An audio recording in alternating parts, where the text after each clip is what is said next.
Assalamu alaikum wa rahmatullahi wa barakatuh. Alhamdulillah wa salatu wa salamu ala rasulillah wa ala alihi wa sahbihi wa man wala. Allahumma alimna ma yanfa'una wa zidna ilma. Ameen ya Rabbil Alameen. Jazakumullahu khairan everyone for joining us for our second session, inshallah ta'ala, in the series on the crisis of faith. And in the previous week we talked about, we gave an introduction to the topic, kind of a bird's eye view of the topic and all of the different circumstances that are involved in a person getting into a crisis of faith. So we talked about how sometimes there can be emotional circumstances.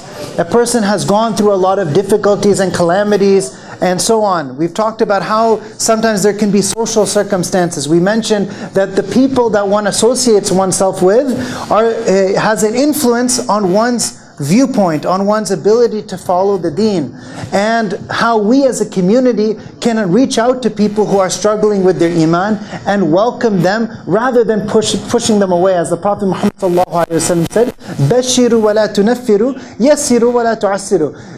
Encourage people, don't discourage them. Make things easy for them and don't drive them away. So we mentioned the overall social circumstances. We also talked about psychological factors that are related to the concept of shakk, the concept of doubt and uncertainty.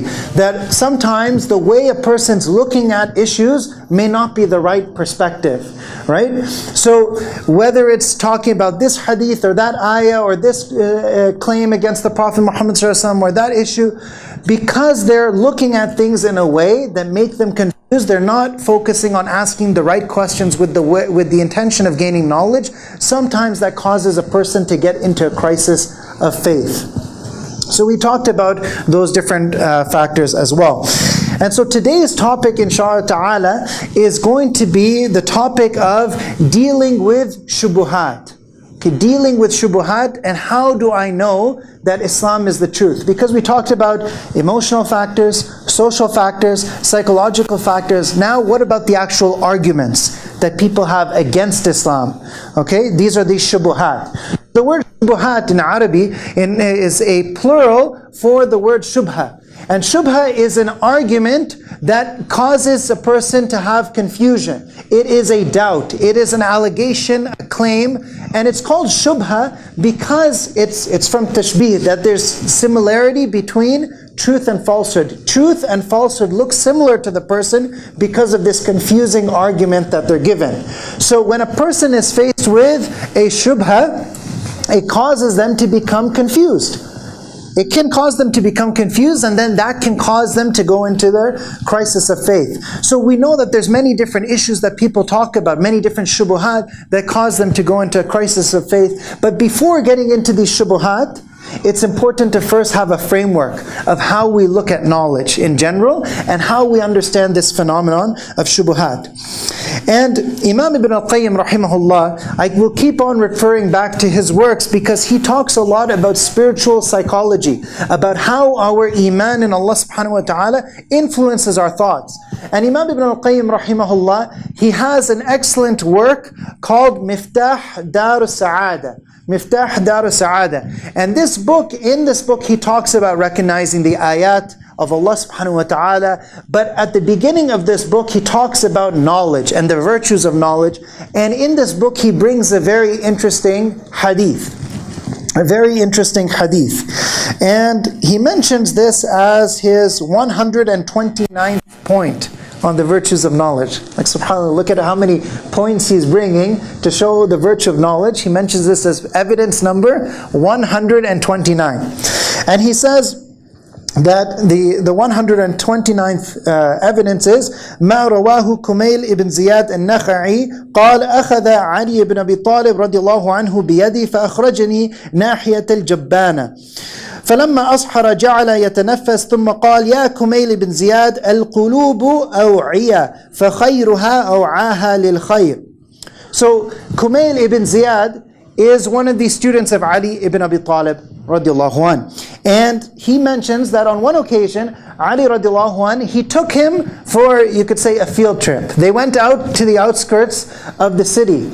And when he got to the outskirts, he said to him some very profound advice. And he said, Ya Kumail ibn Ziyad al-qulubu aw'iya, that hearts are like containers. Hearts are like vessels.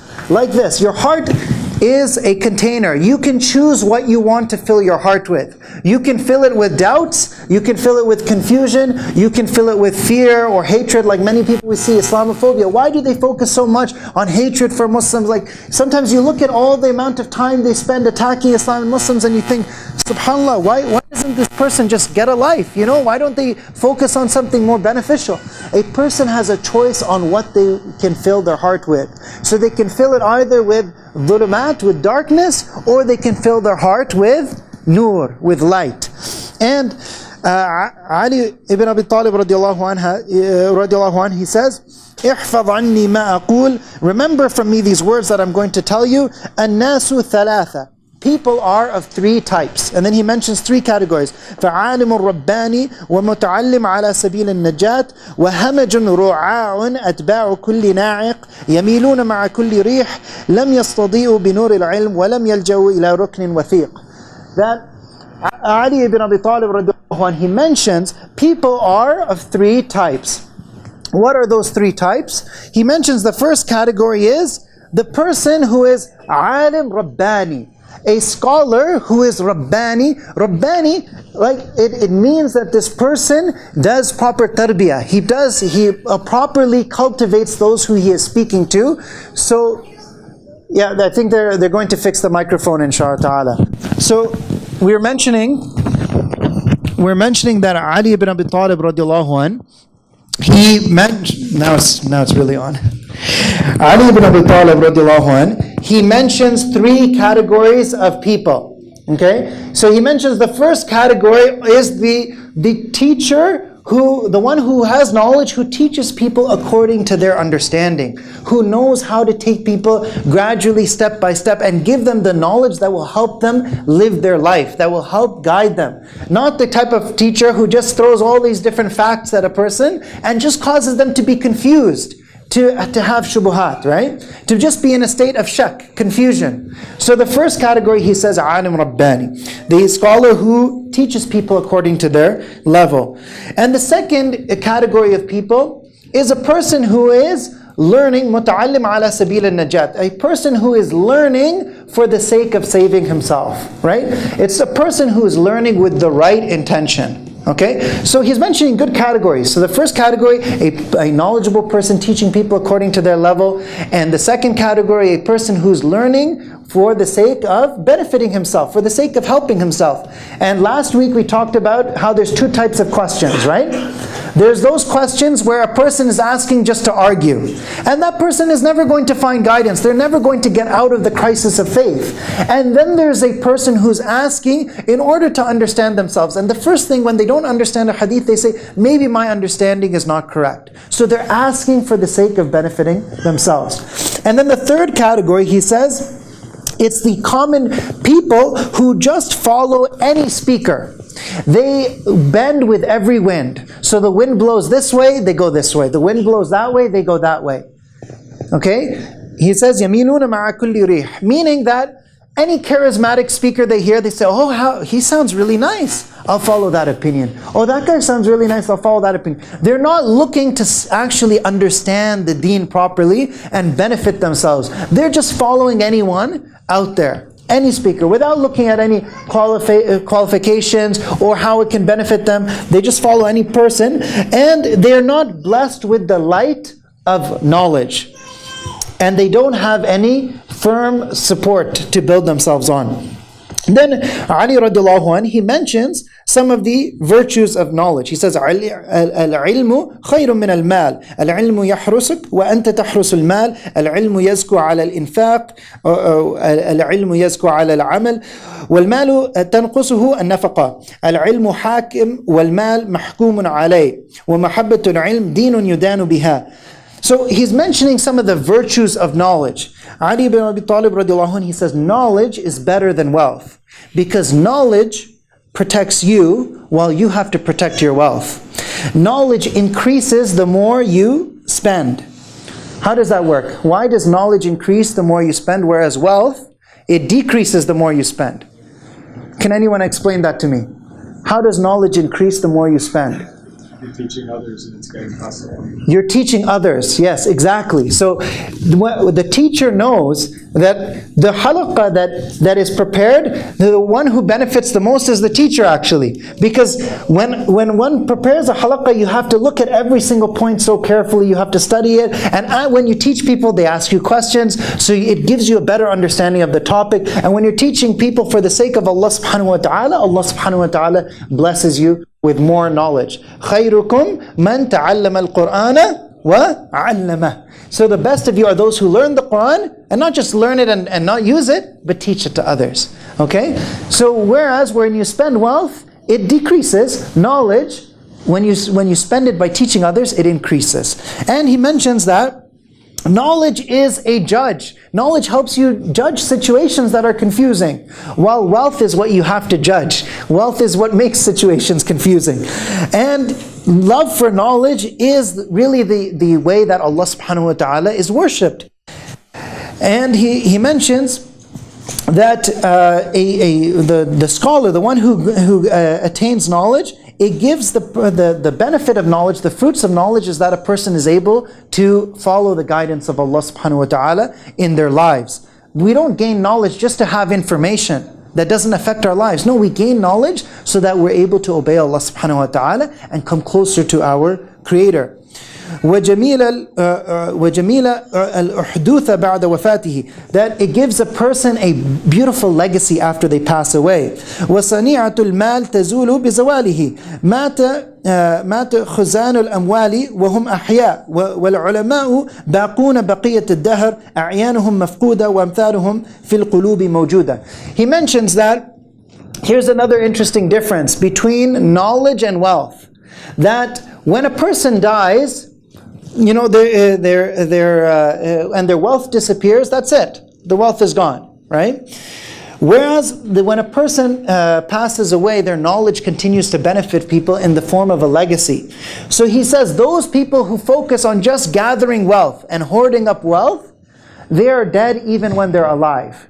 They're not truly benefiting others. They're living a very miserable state of life. So it's like they're in a state of death even while they're alive. They're not truly experiencing the joys of life by learning and teaching and increasing in iman and taqwa and coming closer to Allah subhanahu wa ta'ala. Whereas the ones who gain knowledge truly for the sake of Allah subhanahu wa ta'ala, those people, they live on even after, they live on forever, he says. Even after their physical presence has disappeared. You know, they passed away, their legacy lives on in the hearts of their students.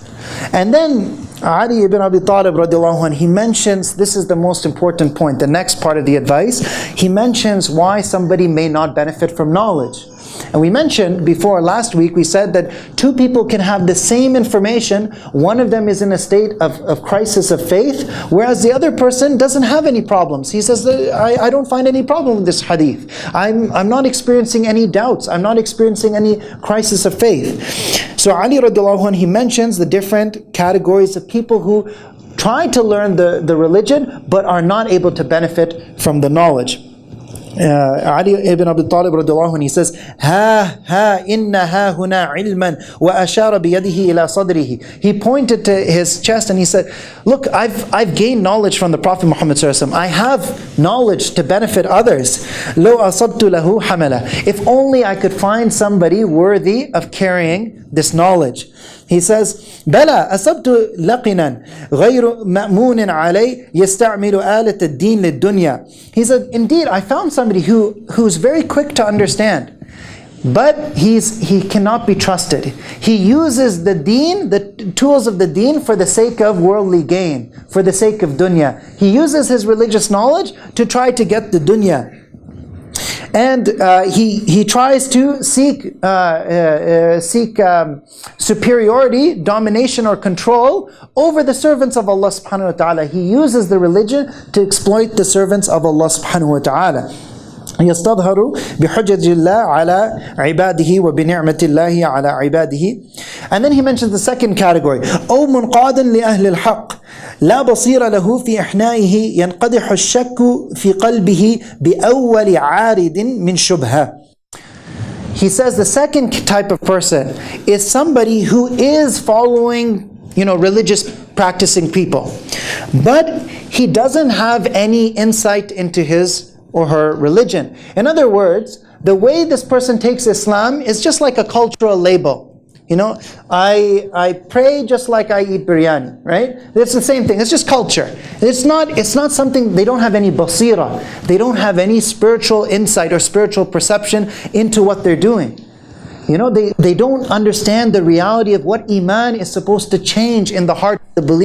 And this is a big problem with why people fall into a crisis of faith. They don't have that appreciation for why did Allah subhanahu wa ta'ala teach us all these different things? What is our Iman meant to do, right? We know that your Iman in Allah subhanahu wa ta'ala, your relationship with Allah subhanahu wa ta'ala should transform the way you deal with others. People should see that this person, because he or she is a mu'min, this person is the most merciful to others. This person is the most just with others. This person is the most compassionate with others, the most generous. Your Iman in Allah subhanahu wa ta'ala, because you understand what Iman is, it transforms you in the way you interact with others. And he says that ينقدح الشك في قلبه بأول عارض من شبهة. That doubt comes into this person's heart with the very first shubha, with the very first confusing argument that somebody presents this person. So this person may be sitting here, they're not in a state of doubt. Then somebody comes and says, oh, but don't you know Islam is violent and this and that, or Islam oppresses women, or the Prophet Muhammad ﷺ did this or that. And as soon as somebody says this attack, all of a sudden their Iman goes out the window. And all of a sudden they're thrown into this crisis of faith, and they say, oh, I don't know what to do. I don't know if my religion is true or not.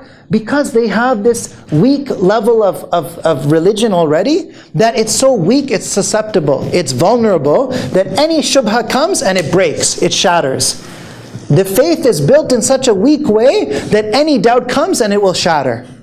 Because there's no basira, there's no insight into why does Allah subhanahu wa ta'ala want us to worship Him? Why does Allah subhanahu wa ta'ala teach us all these different things? So it's the way that they've studied the religion. They've only learned about the religion as just a cultural label. And Ali radiallahu anh says, لا ذا ولا ذاك. He says, أو منهوما للذات سلس القياد للشهوات أو مغرى بجمع الأموال والادخار ليس من دعاة الدين أقرب شبها بهم الأنعام السائمة. He says, finally, the third category is the person who is just greedy for lustful desires, just focused on gathering wealth and treasures. That's the only reason why they want to study the deen. And so, and these people are not true, will never be able to be true callers or guardians of the deen, right? This is basically Ali ibn Abi Talib radiallahu anh, he explains to us that it's because of the inner spiritual state that allows a person to benefit from knowledge or not. Because knowledge is not just information. Knowledge is nur. Knowledge is light that Allah subhanahu wa ta'ala places into a person's heart. And in order to receive that light, a person has to have, be spiritually prepared to receive that light from Allah subhanahu wa ta'ala. That's why the famous poem of Imam Shafi'i, rahimahullah, many of you may have heard, where he said, شَكَوْتُ إِلَى وَكِيعٍ سُوءَ حِفْظِي فأرشدني أن ترك المعاصي وقال بأن علم الله نورا ونور الله لا يعطي لعاصي. He said, Imam Rahimahullah, he said, I complained to my teacher. Who is his teacher? Waqi' ibn al-Jarrah. He said, I complained to my teacher that my memory is poor, like I can't seem to remember all this important knowledge. And so what did he tell me? Did he say, oh, you need to come up with better note-taking, or you need to come up with a better mnemonic system? No, he said, leave off your sins and your disobedience of Allah subhanahu wa ta'ala. Reform your heart. Fix your inner self. Because the knowledge of Allah is light, and the light of Allah is not given to one who is a sinner. So the more we transform ourselves from within spiritually, the more we are able to receive the light from Allah subhanahu wa ta'ala. Now, Imam Ibn al-Qayyim rahimahullah, I mentioned that he narrates this hadith of Kumayl ibn Ziyad, the advice Ali ibn Abi Talib radiallahu anh gave to Kumayl ibn Ziyad. And Imam Ibn al-Qayyim, he narrates it in which book? Who is paying attention? Which book does Imam Ibn al-Qayyim mention this hadith in? Miftah Dar Sa'ada. Miftah Dar Sa'ada. Now Ibn al-Qayyim, he says, when he talks about this statement, ينقدح الشك بأول عارض من شبهة, that doubt will take over his heart at the first attack that he sees against Islam. He says, on this point, he says, my teacher, Shaykh al-Islam Ibn Taymiyyah, gave me very valuable advice. And this advice, I always go back to this advice. Ibn al-Qayyim, he said that whenever I used to go to Ibn Taymiyyah and I used to mention to him, what about this argument, and what about that argument, and what about this argument? Ibn Taymiyyah said to me this advice. He said, don't make your heart like a sponge. Don't make your heart like a sponge that soaks up all the doubts that come to it. Any doubt you hear about, any argument against Islam, it just soaks it up. And it becomes confused, and it becomes in a crisis of faith. But rather, make your heart like a zujaja, like glass that is solid and unbreakable, that you still see the doubt. Somebody presents you with a doubt, you see it, but it's on the surface of the glass, and it doesn't come inside. Right? Imagine somebody is throwing mud at you, and you have a glass barrier here, and the mud splatters on the glass. And it doesn't stain you. It doesn't stain your heart. So you're able to see these arguments, and you're able to say, well, that argument doesn't make sense. That argument, I can analyze it, and I can tell you that there's a mistake in it. And even if this argument, I don't have an answer, it won't jeopardize my relationship with Allah, because I know that my relationship with Allah is built on yaqeen. There's certain things that I have absolute certainty about, and this argument, it doesn't cause me to doubt those things that I have certainty about. It just means that I need to learn more about this issue. He says, make your heart like that glass that is impenetrable, that is strong and solid, that doubts, they don't affect what's inside. And he says, because if you make your heart like a sponge, and every doubt and argument you listen to, it will eventually start to have an effect on you. And that's why I tell people, many youth, they're very enthusiastic about da'wah. And I say that's good. But you also have to remember to focus on gaining knowledge first. Because many people, they're very enthusiastic in da'wah, and they go on the internet and they start reading all the websites against Islam, and they say, well, I'm the champion, I'm going to defeat all these people and write a good answer. And then they start reading all these arguments and arguments and arguments and arguments, and they don't have enough knowledge. And so they've swam too far into the deep ocean, and then they start to drown. And because they read so many doubts, they spend all their time reading the doubts, and they don't spend any time reading the responses from scholars. It puts them into a state of confusion. Right? So a person first has to have a solid understanding. You first have to have knowledge in order to successfully protect oneself. And then when you have that knowledge, if you have knowledge of aqidah, of Islamic beliefs and theology, then somebody comes to you and says, oh, what about the problem of evil? Why does God allow suffering? Or how do human beings have free will if God's already decided everything? Then it becomes easy. You can give the answer, because wallahi, all of these questions, we find the answers in books written centuries ago, thousands of years ago. For example, doubts people have about hadith. There is a book written by Ibn Qutayba ad-Daynuri. Ibn Qutayba ad-Daynuri, a famous hadith scholar, died 271 Hijri. This scholar, he wrote a book in which he compiles all the arguments people have against hadith, and he shows how all of these arguments have problems with, and what is the correct way to understand those hadith. Because hadith can be something that a lot of people get confused about, and the reason is because to understand a hadith properly, you have to look at all the different narrations of the same incident.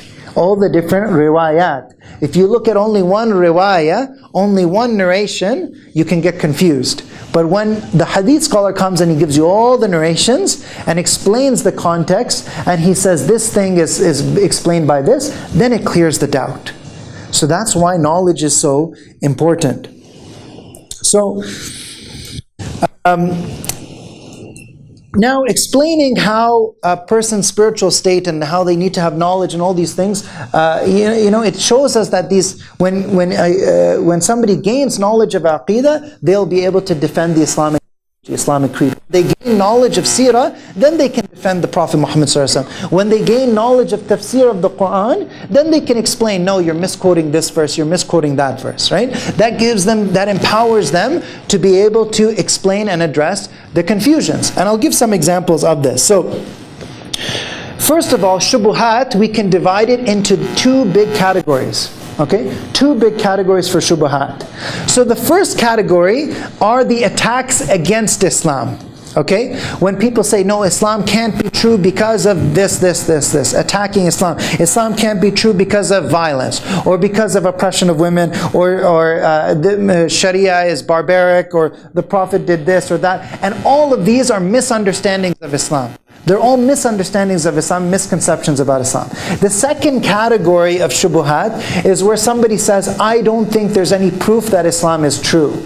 Okay? The first one is arguments against Islam. The second one is thinking that there's no reasons in favor of Islam. There's no arguments in favor of Islam. Okay? So these are the two different categories. So, when we look at the first category, as I mentioned, the first thing a person needs to realize is the scholars of Islam have answered these questions. Okay? So a person needs to seek knowledge. فَاسْأَلُوا أَهْلَ الذِّكْرِ إِن كُنْتُمْ لَا تَعْلَمُونَ. Ask the people of knowledge if you do not know. And I'll give an example.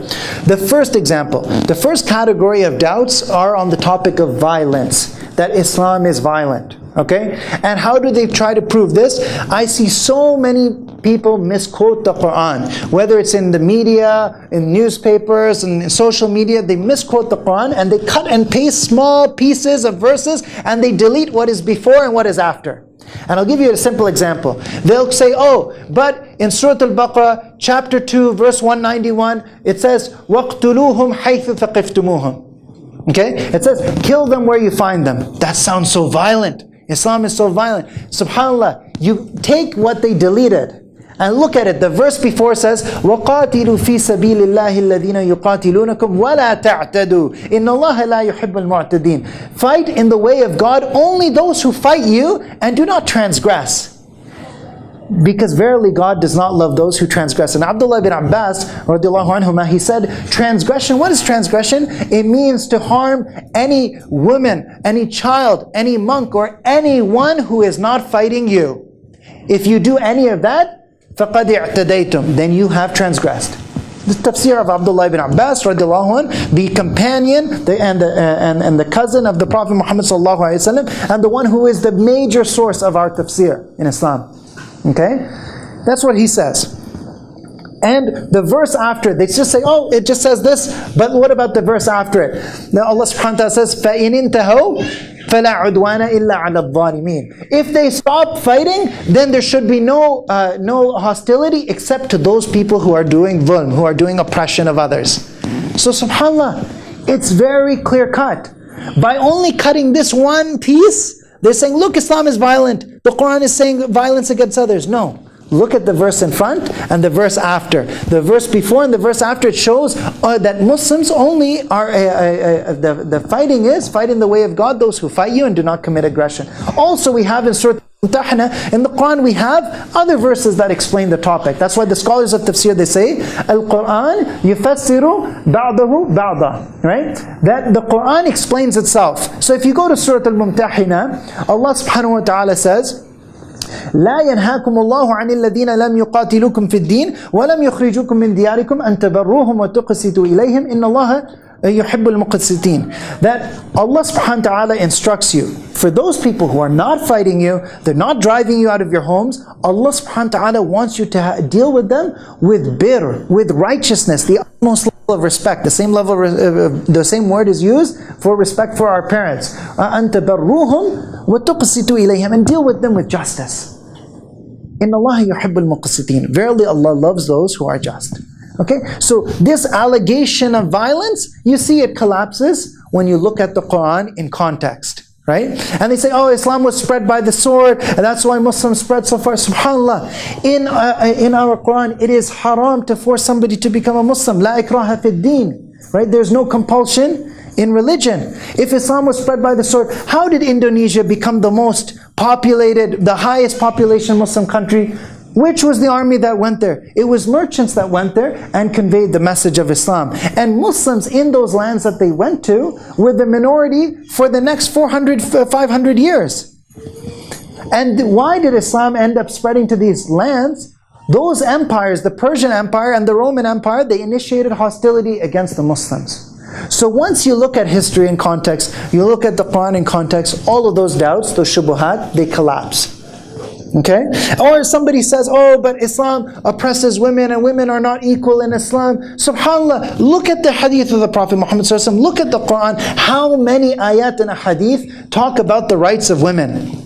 The Prophet Muhammad ﷺ said, the best of you is the one who is best to his wife. خَيْرُكُمْ خَيْرُكُمْ لِأَهْلِ, right? And I am the one who is best. And the Prophet ﷺ is our role model. And the Prophet Muhammad ﷺ, another narration that's attributed to him, لَا يُكْرِمُهُنَّ إِلَّا كَرِيمٌ وَمَا أَهَانُهُنَّ إِلَّا لَئِيمٌ, that a noble person is one who honors women. And only a despicable person who is one who treats women with disrespect.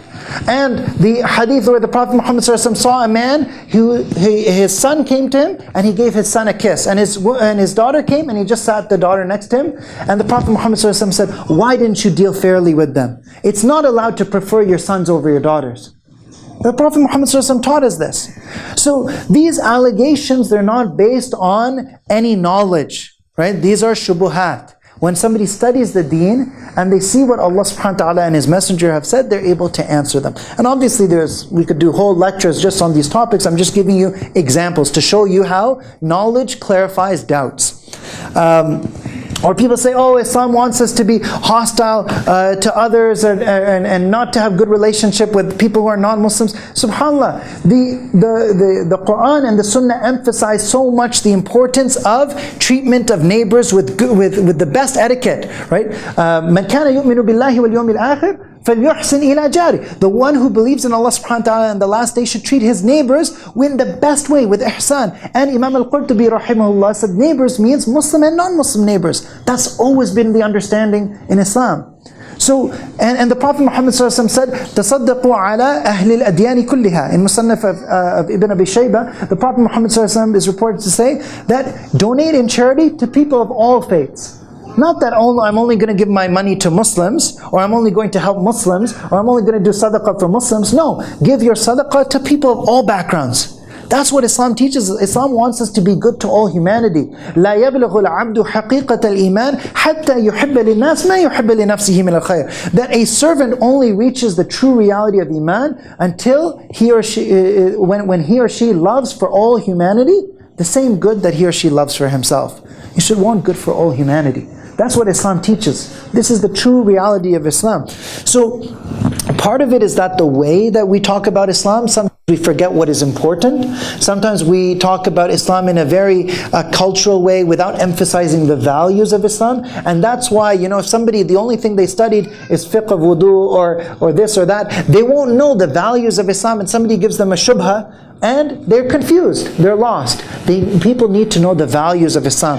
Justice, right? Adl, rahmah, mercy, compassion, sidq, honesty. These are the values of Islam. Tawadu', humility. All of these different things make the akhlaq, the khuluq, the moral character of a believer. So, and also the same thing can be said about allegations about, the Sharia. Imam Ibn al-Qayyim, rahimahullah, he has a beautiful quote in his book, Alam al-Muwaqqi'in. This quote, he says that the Sharia is عَدْلٌ كُلِّهَا وَرَحْمَةٌ كُلِّهَا وَالْحِكْمَةٌ كُلِّهَا. That all in its entirety, this religion, the laws, they are all about justice, mercy, and wisdom. And anytime somebody chooses justice to injustice, mercy to cruelty, or wisdom to foolishness, that can never be a ruling from the Sharia, even if they claim it to be. And so just like we have Sharia, we have to have fiqh. What is fiqh? Fiqh is the human understanding of how to apply apply the Sharia. And that's what the scholars are responsible for. So people have misconceptions about the Sharia because they just hear some myth or some quote, oh, in the Sharia it's like this or like that. And then you go to the books of fiqh and you read all the explanation, you realize, no, this is completely a distortion. Right? That's why we have to have sound understanding of the deen. So all of these shubuhat are shubuhats related to attacks against Islam. So if somebody comes to you and they say, I'm having a crisis of faith, I'm having doubts about Islam, tell them, okay, first of all, if these doubts are things that are arguments against Islam or attacks against Islam, you have to seek knowledge, and the answers are all there, but there's some conditions. In order to benefit from the answers, we have to first examine ourselves and question ourselves and make sure that we are seeking knowledge sincerely to come closer to Allah subhanahu wa ta'ala and to find the truth. If we love the truth, we will seek knowledge to find the truth and not just to argue or to just seek excuses. We have to be objective and honest, and we have to decide what will convince me of the truth. And that brings us to the second category of shubuhat. So I mentioned the two categories of shubuhat. The first one is attacks against Islam. The second category is, what did I say? Yeah, people thinking that there's no evidence that Islam is true, or that there's no proof that Islam is true, or that there's no good argument in favor of Islam, or that there's no reason why I should be a Muslim, right? Because even if I explain all the attacks against Islam, somebody will say, okay, I understand Islam is not bad, but I don't understand why Islam is good. I don't understand why Islam is the best way to follow in my life, and so why should I be a Muslim? Why do we need religion to be good? People say, right? Why do I need to follow Islam in order to have a good life? Well, maybe I can be good without being religious. And subhanAllah, some people say, do we need to be a good person or a religious person? Anyone who says that, they don't understand that in Islam, a religious person is a good person, right? That you cannot be a religious person if you're not a good person. Ibn al-Qayyim says in Madarij al-Salikin, he says, ad-deen kulluhu khuluq, that the religion, all of it is your moral character. فَمَنْ زَادَ عَلَيْكَ فِي الْخُلُقِ زَادَ عَلَيْكَ فِي الدِّينِ. That somebody who surpasses you in moral character has surpassed you in deen. Okay, so the whole deen is about our moral values. So, now, this question, lack of proof for Islam. Somebody says, you prove to me that God exists. Right? Somebody says, prove to me God exists. I'm an atheist, prove to me God exists. The first question is, what do you consider to be proof? How do you decide what is proof and what isn't? How do you know that you haven't already seen the proof and you just haven't recognized it? And subhanAllah, this is very interesting because the Quran tells us that some people will not believe no matter what they are seeing, what they're shown. Right? In Surah Al-Hijr, Allah subhanahu wa ta'ala says, وَلَوْ فَتَحْنَا عَلَيْهِمْ بَابًا مِنَ السَّمَاءِ فَظَلُّوا فِيهِ يَعْرُجُونَ لَقَالُوا إِنَّمَا سُكِّرَتْ أَبْصَارُنَا بَلْ نَحْنُ قَوْمٌ مَسْحُورٌ. Even if the gates of the heavens were to open up, and they were to go up into the heavens, or in another tafsir, they see angels going up into the heavens, would they believe then? No. They would say, إِنَّمَا سُكِّرَتْ أَبْصَارُنَا. We're just hallucinating. بَلْ نَحْنُ مَسْحُورٌ. Somebody's cast a spell on us. That's why we're just seeing something weird. And subhanAllah, when I first read these ayat, I thought, can anybody really be that, stubborn? That they won't believe, even if they see heaven itself, they still won't believe? And subhanAllah, then I watched a debate. And it was a debate between an atheist and a psychologist. Interesting. The atheist said, prove to me God exists. And the psychologist said to him, what do you consider to be proof? What do you consider to be proof? And the atheist said, well, if I was going to believe in God, I would want to see Him myself. If I don't see God myself, I can't know He exists. If I don't see Him myself, I will never be sure that He exists. So the psychologist said, okay, let's say that you did see God. Suppose that you do see God. God shows Himself to you. Will you believe? And the atheist thinks, and he says, I would think I'm probably just having a bad hangover. SubhanAllah, even if you see God, you still won't believe. So basically you're saying the only proof for God that I will accept is to see God directly. And then you said right after that, even that proof you won't accept. So in other words, you've defined proof in a way that you will never accept anything.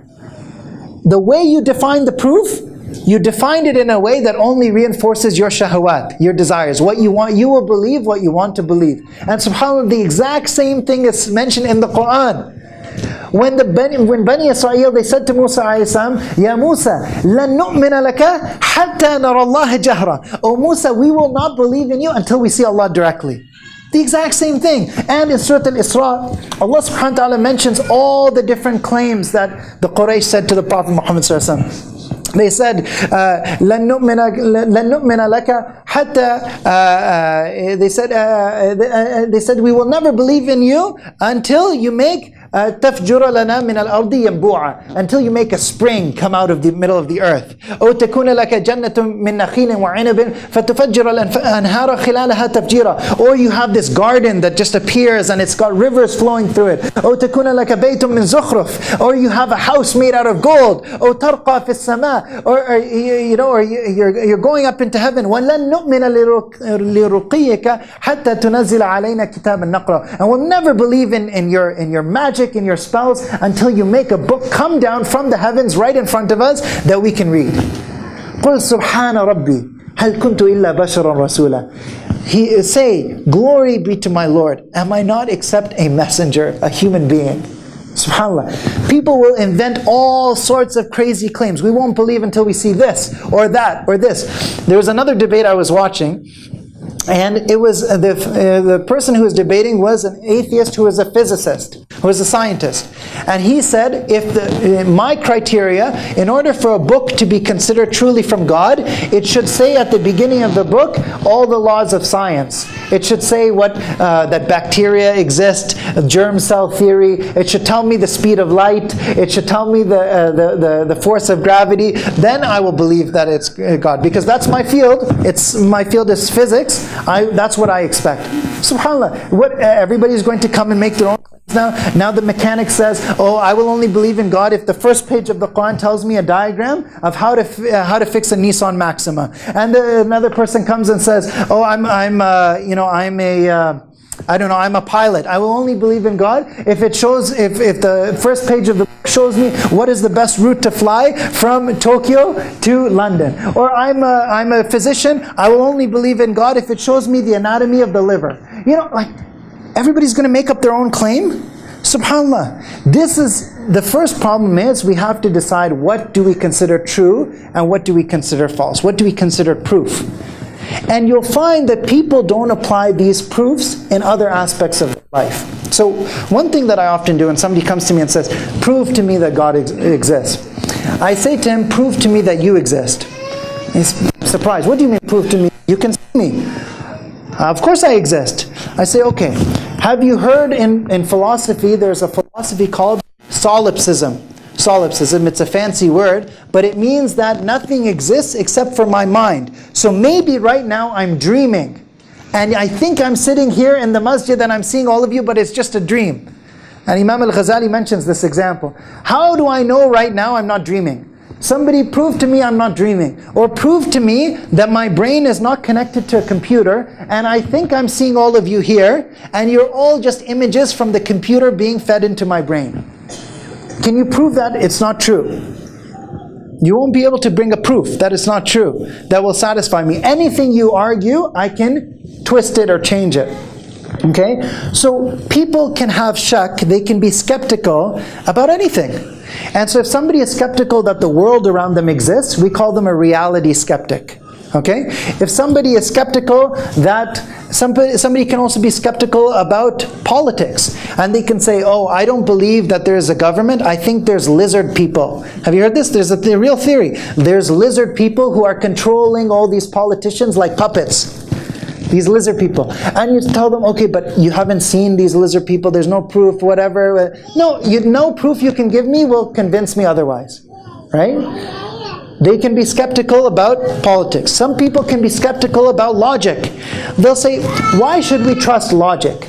We as human beings, we've evolved for reproduction. Why should we believe the conclusions of our brains? Our brains are just cells that might think something is true when it's not true. Why should we trust logic and reasoning? We should be skeptical about that. People can be skeptical about morality, and I mentioned that last week, that there's some people who say we shouldn't believe there is something called good and bad, right? There's some people who say there's no such thing as good and bad. There's a philosopher, Richard Garner, he said, atheists, just like they don't believe in God, they should apply the same standards to belief in good and bad. And they should call themselves moral abolitionists, people who want to abolish morality, people who don't believe there's such a thing as good and bad. So people can be reality skeptics, logic skeptics, politics skeptics, morality skeptics, and they can be God skeptics, skeptics about God. And God skeptics typically call themselves atheists or agnostics, depending on how skeptical they are. So atheist and agnostic is just a different word for somebody who is skeptical about God. And the question to ask them is, why aren't you skeptical about these other things, right? I can make any claim right now, right? Let me tell you, for example, you think, okay, somebody tells me, for example, and then somebody says, you think your name is Nazir Khan, okay? But really, your name is actually John Smith. And we programmed your brain, we erased all your memories, and we put in your brain a computer chip that is telling you your name is Nazir Khan, and you were born on this date, and you've lived this life in this place, and all your memories are fake. Prove that that's wrong. You cannot prove it, right? So there's a problem with what we are looking at as proof. And this brings me to the next question. Does Iman Billah, does our Iman in Allah subhanahu wa ta'ala, our belief in Allah subhanahu wa ta'ala, does it require istidlal? Looking for a proof, looking for a philosophical proof. If somebody told you, prove to me that your mother loves you, you wouldn't feel the need to prove. Nobody goes home and says, I'm in a crisis, I don't know, does my mother love me, does she not, because I can't prove it to anyone. Somebody says, prove to me that your name is Nazir Khan. Do I go home? Oh, I can't figure it out. I don't know. I don't have any proof. I bring my birth certificate and they say, oh, but this is fabricated evidence. It was made by the government. Now, nobody feels like they're in a crisis about these other things. And this is why the scholars of Islam and Ibn al-Qayyim and Ibn Taymiyyah, they spent a lot of time talking about turuq al-ma'rifah, the ways of knowing what is real and what isn't. Okay, the ways of knowing what is real and what isn't. Because this methodology of just doubt everything, just be skeptical about everything, manhaj shakk, right? Skepticism, be skeptical about anything and everything needs to be proven. This methodology, with this way, a person will never gain knowledge about anything. They'll never know anything for sure. They'll be in doubt about everything. So what does the Quran give us? The Quran gives us a different approach to knowledge. Okay, it doesn't give us this manhaj shakk. And the approach starts with a few different things. So in the Quran we have many different concepts, and they all fit together to show us how we gain knowledge. So there's the concept of the fitrah, there's the concept of the aql, right? There's the concept of al-hiss, our senses. There's the concept of hidayah, guidance, and wahi, revelation. All of these things fit together. And inshallah ta'ala, I'm going to do my best to show how these fit together in the partly in today's class and partly over the course of the next classes. So what I will talk about now is the fitrah. Okay, the fitrah is very interesting. The Prophet Muhammad ﷺ said, "Kullu mawludin yuladu ala al-fitrah." Every child is born on the fitrah. What is the fitrah? The fitrah is our natural inclination, the natural state of the human being. Okay, the natural way a human being is. Okay, so there's many aspects of the fitrah. So Ibn Taymiyyah, Ibn al-Qayyim mentioned that from the fitrah is that every human being naturally loves justice and hates injustice. And today we have psychology research which shows the same concept. So in psychology now they've done experiments, and they've done experiments on children who are just 5 months old. 5-month-old children, they show a child puppets, okay? And this puppet is nice. It's good to other puppets. It helps the other puppets. And this puppet, it's mean. It hits the other puppets. It takes the ball from the other puppets. And then they ask the children, 5 months old, they say, which puppet do you want? And they all choose the puppet that is nice, and they don't choose the puppet that is mean. Ibn Taymiyyah says it's because he doesn't comment on this experiment. This is modern research. He says, 700 years ago, he says, children from their birth naturally love justice and they hate injustice. Also from the fitrah is compassion, rahmah, mercy. So they do psychology experiments now where they've shown that, and by the way, one other thing about that experiment that I just mentioned, the preference for justice is so strong that at 8 months old, when you give, at 8 months, the child, if you tell the child, it's actually a baby, 8-month-old baby, you tell them, you show them the two puppets, and some of them, they'll even hit the bad puppet. Or they'll like a puppet who's mean to the mean puppet, because it's a type of punishment. SubhanAllah, that's how advanced the concept of justice is. Babies, 8 months old. And when they get older, as little kids, you tell them, okay, here's a chocolate. Do you want to give it to the good puppet or the bad puppet? They give it to the good puppet. And some of them will take the chocolate away from the bad puppet. They'll say, no, you're bad, you get punished. And some of them will even hit the bad puppet. This is the natural human being loves justice and hates injustice. Also, the human being naturally loves rahmah, mercy and compassion. So they've shown that little children, toddlers, if they see an adult in distress, right? You're in your house and you stub your toe and you go, and your little daughter comes up and they try to soothe you. It's okay, it's okay. Because that's their rahmah. And by the way, girls do it more than boys, because psychologically girls are better than rahmah than boys. I know it sounds tough for us guys to hear, but for guys we need a little bit extra training to be able to do as much rahmah as girls. And why? Rahmah, the word rahmah, even in Arabic, it comes from ar-rahm, the womb. Because the most perfect example of rahmah is a mother's love for her child, right? And that's why the Prophet Muhammad ﷺ even used the mother's love for her child as an example. He said, Allahu arhamu bi'ibadihi min hadhihi biwaladiha. That Allah has more rahmah for His servants than a mother for her child. Okay? So even from a young age though, children will naturally want to show rahmah. So justice, mercy, and also children naturally look for a purpose in life. Okay, so this is very interesting. There was a book called Born Believers by a psychologist, Justin Barrett. And in this book, he collects all the experiments that show how children will naturally come to believe in God. If their parents don't tell them anything else, they will naturally come to a deen hanif, right? A pure, natural state of inclining towards Allah subhanahu wa ta'ala, believing in God. And he mentions different experiments, very interesting. So first of all, babies will look for purpose in life. Okay? How do you know babies look for purpose? Well, there's many interesting experiments you can do. You can show a baby 2 computer screens. On one computer screen, there's shapes moving around for no reason, just moving around randomly. On the other screen, there's a square that's being chased by a circle. And it goes and it hides inside a box. The same shapes, but in this one the shapes are just moving around randomly, and here the shapes are moving around with a purpose. Babies will prefer to look at the one that shows a purpose. And then when they get a little bit older, a 8-month-old child, if they see the parent looking towards something, they will follow the parent's gaze and say, what are they looking at? Because they understand that nothing is without a purpose.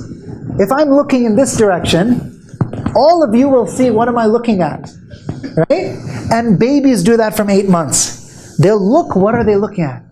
What are they looking at? So they understand that if I'm doing an action, it's not without a purpose. Everything in this life has a purpose. And this universe has a purpose. It's from our fitrah to believe that the universe has a purpose. And even there's specifically belief in God. They've shown how you can see belief in God in children. So subhanAllah, this psychologist, they did experiments in societies where people are predominantly atheist, some of the Scandinavian countries. And they went and they interviewed children, like 5-year-old children. And they do this experiment. It's called the cracker box experiment. Okay, I show you a box there's a box of crackers, and I say, what do you think is inside the box? I'm showing a child, and the child says crackers. Then I open the box and I show them inside is actually crayons. And so when they're at 5 years age, and then they understand, okay, if you ask them, if I call your mother or father into the room, okay, and I ask them, what is inside the box, what will they say?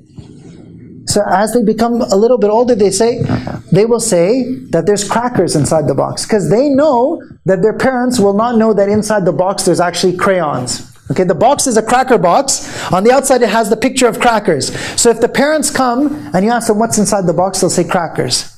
Okay? But then the experimenter says, what if I ask God what is inside the box? And the child says, God will know it's crayons. So they did this experiment, and on the child, 5-year-old child of atheist parents. And the child was saying, yes, God knows this and God knows that. And the parents were so confused, and at one point, the mother turns to the child and says, Jimmy, do you believe in God? I mean, we're atheists. Well, your parents are atheists. Why do you believe in God? And he says, yes, Mom, of course. And he starts laughing. And the parents are shocked. They're like, we never mentioned anything about God. Like, how do you naturally believe in God? And so what the psychologist is showing is that it's from the fitrah. Also from the fitrah is language. You know, it's so interesting and amazing. How do human beings learn language, right? From childhood. Nowadays, as an adult, if you want to learn a language, you have to read these books of grammar and whatever. Children, babies, they don't read any books of grammar, and they learn the language. How does that happen? It's puzzled scientists so much. So one scientist, for example, Noam Chomsky, he's written so much about this. And Noam Chomsky says that it's amazing that a child, without almost no teaching whatsoever, just from looking at how people speak, they're able to learn the language so easily. So easily they're able to learn the language. You know, it's just amazing how they're able to learn a language and understand what words mean what. And you know, the amazing thing he says is that when you study how this happens in different cultures around the world, you notice another thing that's interesting. There's about 7,000 different languages in the world. Okay? If you look at these languages and you compare them, the rules of grammar are similar in every single language. There's certain syntax that is similar in every single language. Yes, there's differences, but there's big principles that are the same in every language. And that's because human beings naturally have something called a language acquisition device, meaning their brain naturally knows what is language and naturally knows how to learn language. They call it language acquisition device, we call it the fitrah. Allah subhanahu wa ta'ala says, Ar-Rahman, right? Ar-Rahman, allama al-Quran, khalaqa al-insan, allamahu al-bayan, right? Ar-Rahman, the most merciful, He taught the Quran. First blessing Allah subhanahu wa ta'ala mentions. He created human beings, He taught them the gift of language. It's a divine gift. Allah subhanahu wa ta'ala imprinted it in our fitrah. Okay? So, from the fitrah we learn language. And there's many other things. I could give other examples as well. Logic, numbers. How do you know, Ibn Taymiyyah says, how do you know that 1 is half of 2? If somebody says, prove to me that 1 is half of 2, would you be able to do it? It's from your fitrah. It's from your fitrah. You don't feel the need to try to prove it, right? It's from your fitrah. So, basically, all of these different concepts, they come from the fitrah. And as human beings, as we grow up and as we learn about the world around us, that we use our aql, our intellect, and our hiss, our senses, our sight, hearing, we use that to add to knowledge on the fitrah. Remember, the fitrah itself, it's not knowledge. It's basically like software. If I can give you an example, when you go to buy a phone, right? You go and you buy an iPhone from Apple. Okay, the phone comes with some software already. Okay, it comes with an app store, right? That allows you to download more software. So somebody says, no. I don't know. I don't trust the software that came on the phone. Erase everything. If you erase everything on your phone, and how will you download stuff? You won't even have an app store to download stuff from. If you erase all the software on the phone will not be able to be used for anything. Imagine if you even erase the phone application. You can't do anything with your phone. So just like every phone comes with software, every human being comes with software. That software is the fitrah. Okay, it's the software that we already come with. Okay, and when we use our aql and our hiss, we use our knowledge, our intellect, and our senses to try to understand the world around us, to build more knowledge, to make sense of the world around us. And things that make sense, we accept it. Things that are logical, we accept it. So somebody tells you, oh, this universe just came into existence on its own for no reason. It exists pointlessly. There's no explanation. Don't ask, as one famous atheist, Richard Dawkins, he said, don't you dare ask, why does the universe exist? What gives you the right to ask that question? It's a meaningless question. So you say, okay, you tell me that I'm supposed to believe that everything exists for no reason at all? Even though science is about looking for a reason and an explanation for everything, it is unscientific to think that things exist without any reason, without any point to it. Right? So our fitrah allows us to see what makes sense, what fits. And because of our fitrah, that's how human beings are able to gain knowledge, and that's how they're able to know that something is true and something is false. That's how they're able to know something is good and something is bad. Every human being, if they see a murder, they know that's bad. You don't need to give somebody a philosophical proof that murder is bad. You don't need to be like Socrates and say that, oh, you can't say that something is unjust unless you give a definition of injustice. Ibn Taymiyyah in Naqd al-Mantiq, he says that doesn't make any sense. If you say that you can only know something if you have a definition, then how can anyone come up with a definition? Definitions use words. Do you have to have a definition for every word in the definition? It doesn't make any sense. So you go with what makes sense according to your fitrah. Right? You don't have to try to find philosophical proofs and arguments for everything. As long as you have a way of life that allows you to make sense of the moral questions of life, the intellectual questions of life, the spiritual questions of life. What are the moral, spiritual, intellectual questions? Just to briefly mention this, and this is something we'll mention in more detail in the subsequent classes.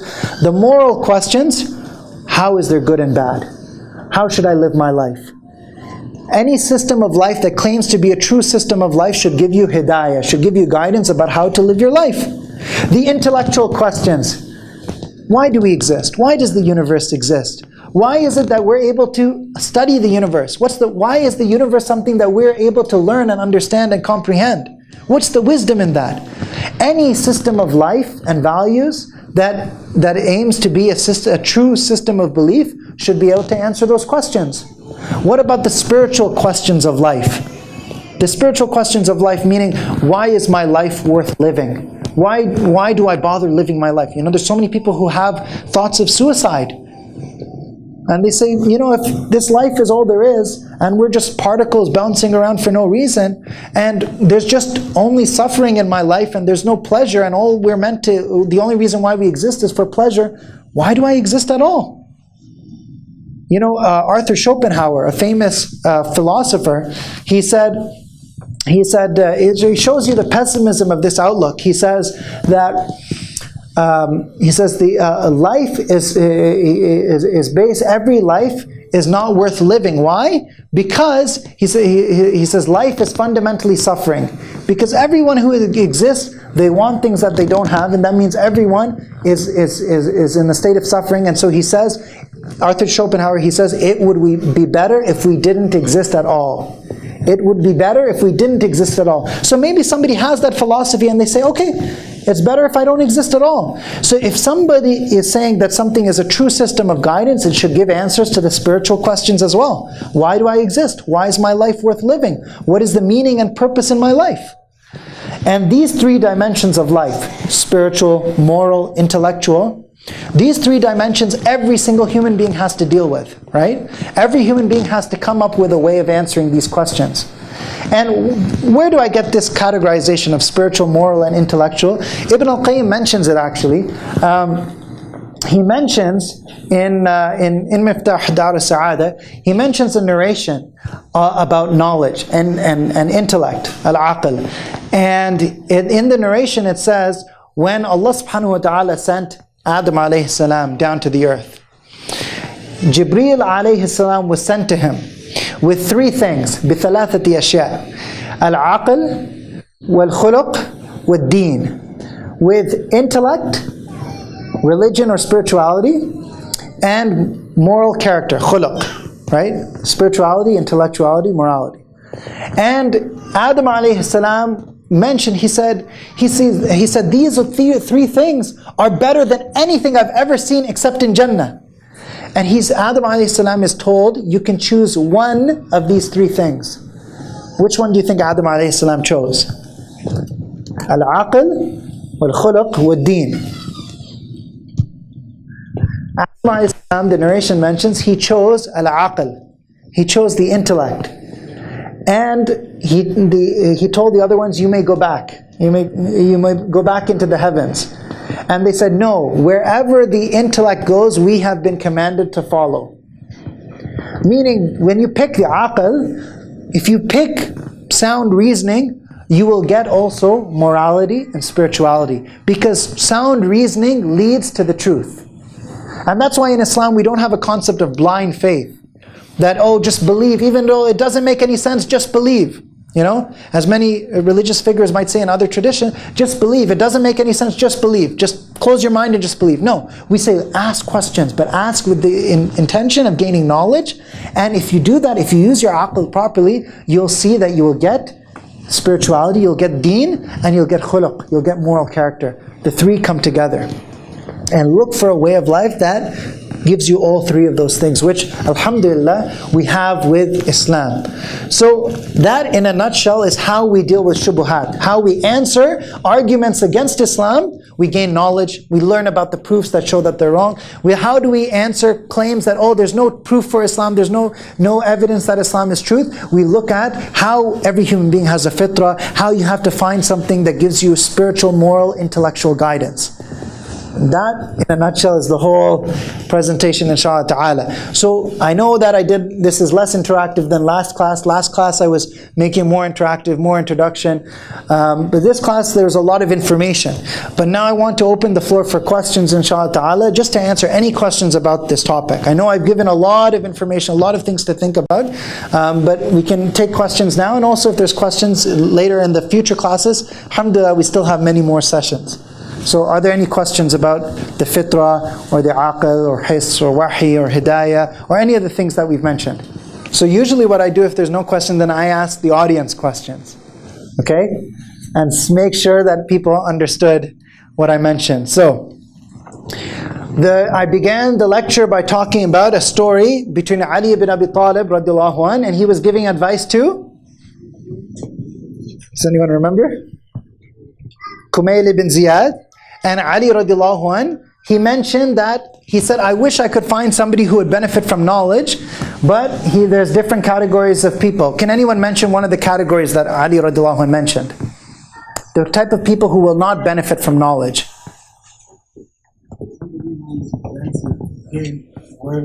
Yes, somebody who's using religion just to gain worldly pleasure. They use the deen for the sake of the dunya. Okay? What else? What about doubt? What did he say about somebody who... Just cultural. Yeah, somebody who's following the religious people, but he has no basira, he has no insight into his religion. The first doubt, the first shubha that somebody throws at him, he all of a sudden goes into crisis of faith. Okay? So we mentioned categories. Okay, then we mentioned... Ibn Taymiyyah said to Ibn al-Qayyim that protect your faith by making your faith not like the sponge, make it like the glass. Okay, mashallah. Now I know everybody was paying attention. Good. And so we explained that a person shouldn't just focus on doubts without gaining knowledge. Don't let the doubts affect you emotionally and spiritually. Just look at them objectively. Okay? Somebody tells me, oh, but you don't know how your car engine works. How can you drive your car? I say, I don't need to know how the car engine works. Maybe I don't know the answers to all the questions, but I know the car works. Same thing with Islam. You know the usul, you know the main pillars of Islam, you know the arkanul iman, you know that Allah subhanahu wa ta'ala sent us on this earth with a purpose, that our purpose is to come closer to Allah by doing good to His creation. You know the main principles. You don't need to have crisis of faith if you don't understand some details. Okay? Then I mentioned that there's two categories of shubuhat. The first category is... What is the first category? It is what? Sorry. Attacks against Islam. Good. Attacks against Islam. Okay. And I gave some examples of how knowledge allows you to repel the attacks against Islam. So I mentioned if somebody says the Quran is violent, you know, because and they quote the verse, وَقْتُلُوهُمْ حَيْثُ ثَقِفْتُمُوهُمْ. Oh, you know, it says this, cut one piece out, cut everything out of it, and they say it says kill them where you find them. How would you answer that? Go to the verse before and the verse after. Okay, somebody from the back, what does the verse before say? What does the verse before say? Before that verse in Surah Al-Baqarah. Yes. Yes, exactly. Fight in the name of God, only those who fight you and do not commit aggression. Okay, now the shubha is gone. We see the answer, right? They're misquoting the Quran. Okay, women. What if somebody says Islam oppresses women? Give me one proof that shows the status of women in Islam. Yes, for the young boy at the back.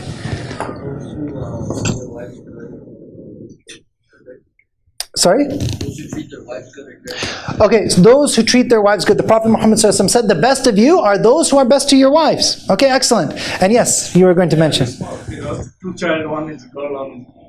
Yes, the man who is preferring his son, and the Prophet ﷺ said, why didn't you deal with them equally? So you're not allowed to prefer your sons over your daughters in Islam. Okay, yes. I have a question. Sure. Yeah. I think a big issue that arises is, frankly, a lot of atheists, from my personal experience, are quite intelligent and following a lot of Muslims, unfortunately, take it, as you're saying, as cultural. Yes. Very knowledge-based. Right. And I think a lot of the common situations that arise, you go one-on-one, and it starts off friendly, but with just such a simple statement, it can really stump someone. Yes, so you're absolutely right. So the statement was, and Jazakallah khair, that's an excellent point, that often Muslims are not equipped to be able to handle these allegations against their deen. And there's a few reasons for that. Number one, most of us don't take the time to study our own deen. Sad reality. We don't take the time to learn our own deen properly, to contemplate the Quran, to learn about the life of the Prophet ﷺ, to understand the values of Islam. That's the first point. Secondly, the reality is, many of Muslims just take Islam as a cultural identity, and then when Islam comes under attack, and somebody comes to them and says, oh, but Islam says this, they don't have the answers because they never bothered to learn about it. The second point is, to a certain extent, we can't just, to a certain extent, it's understandable why Muslims would not be able to handle these arguments, because some of the arguments are very complicated. I don't expect a Muslim to have, the average Muslim to have advanced knowledge of fiqh or tafsir. That is expecting too much. No, they should have understanding of the basics and the foundation and the values, and if somebody gives a more complicated argument, they can say, you know what, I don't have the answer for that. I know that Islam teaches mercy and compassion to all people. I know these are the fundamentals of my religion. Here are some proofs. And about your question, I can ask a scholar and get clarification. Okay? Now, the reason why it's like this is because it's so easy to spread lies and attacks, and it's so much harder to try to find the facts to back up, to clarify them, right? So somebody just has to misquote one piece in the Quran, and they can spread it on Twitter, Facebook, social media, whatever, and everybody sees, oh, the Quran says, kill them where you find them, all these crazy things, right? And somebody says it on CNN or Fox News or whatever, and now, in order for somebody to find the answer, they have to go back to open the Quran, find the verse, look at the verse before, check the tafsir. There's some effort that's required. So it's easy to spread lies, and it takes effort to gather the truth to answer the lies. So that's another reason. So you're right. Well, what we can do as Muslims, we can try to understand our deen better and ensure that at the very least we understand the fundamentals, the foundations. Excellent point. Jazakallah khair. Any other questions or comments? We have about 5 minutes left, inshallah. So we mentioned the second part of the second category of shubuhat are people saying that there's no truth for Islam, there's no proof for Islam. And we mentioned the first point, how the Quran shows that people, they'll just make up whatever idea of proof that they want. Can anyone give me one of the examples I quoted from the Quran? Excellent, excellent. So the verse from Surah Al-Hijr, where Allah says, even if the gates of the heaven were to open up, and they went up into heaven, what would they say? They would still say, you know what? I think I'm hallucinating. My eyes are just giving me weird illusions, and somebody's cast a spell on me. In other words, if somebody doesn't have the open mind and the humble heart to actually think, okay, what would convince me of the truth? To actually sincerely seek truth, nothing will convince them no matter what. So we mentioned that we don't need to find philosophical proofs for anything. We don't need to find philosophical proofs that I am who I am, that my name is Nazir Khan. I don't need to find a proof for that. I don't need to find a proof that I'm awake right now and I'm not dreaming, that I'm in a halaqah. I don't need to find a proof that there's such a thing as good and bad, because we use our fitrah to see what makes sense in this world, and then the aql helps us gather more knowledge. But it doesn't tell us to contradict our fitrah, right? So that's the basic Quranic approach. And we mentioned different examples of things that the fitrah proves, okay? Can anyone mention something that we know from the fitrah? Anything that we know from the fitrah. What does the fitrah tell us? Justice. Okay, good. One, justice. What else? Mercy. Good. Living for a purpose. So we're having a sense of purpose in life. Good. What else? Language. It also comes from the fitrah, right? Allama al-bayan. Allamahu al-bayan. Allah gave us the gift of language. Okay, what else? Existence of God, yes. And not just existence, but also that we should love Allah and want to worship Him and come closer to Him. He's our creator, therefore it makes sense that as human beings we should want to come closer to Him. He gave us all the blessings in our lives. Shouldn't we be grateful to Him? Shouldn't we thank Him for all the blessings in our lives? Shouldn't we try to use those blessings to help others? It makes sense because it fits with our fitrah. Islam fits with the fitrah like a glove fits on your hand. Okay? Fits perfectly. No, every other ideology out there, every other belief system, you have to twist your fitrah. Twist it, right? And try to make it fit with that belief system. But Islam fits perfectly with the fitrah. Okay? Excellent. So that was it. Those were all the points that we mentioned about the fitrah, about dealing with shubuhat, about escaping the crisis of faith. And so next week, inshallah ta'ala, we will talk about the concept of hidayah, the concept of guidance, and how does one seek guidance, and what does it mean to seek guidance, and why do we need guidance in our lives, okay? Why do we need religion in order to be good people? All these different questions that people have. Inshallah ta'ala, we will have that next week. If there's no other questions, so I'll conclude. Inshallah. Yes, one question. Yes. The person who did all this experiment with baby. Yes. So is he trying to prove the fitrah, or is very good question. So the person who did these experiments, he's doing it because it's his job as a psychologist, as a childhood psychologist. He's doing it to just understand why are children the way they are. It's science, right? And actually it's interesting in that book because he didn't know about the concept of the fitrah, and he said, after I started writing about this, I got emails from all these Muslims around the world telling me that I'm proving the concept of the fitrah, and I don't know what they're talking about, you know? And he said, I'm just doing my scientific experiments. What is this? I'm not trying to prove any religion. Because all these Muslims said, look, this is the fitrah. But everything he said is exactly what we already believed 1400 years ago. The Quran mentioned Fitratullahi allati fatara an-nasa alayha. It's the fitrah that Allah subhanahu wa ta'ala has placed human beings on. Any other last minute questions? No? Okay. هذا وصلى الله وسلم وبارك على نبينا محمد وعلى آله وصحبه أجمعين وجزاكم الله خيرا. السلام عليكم ورحمة الله وبركاته.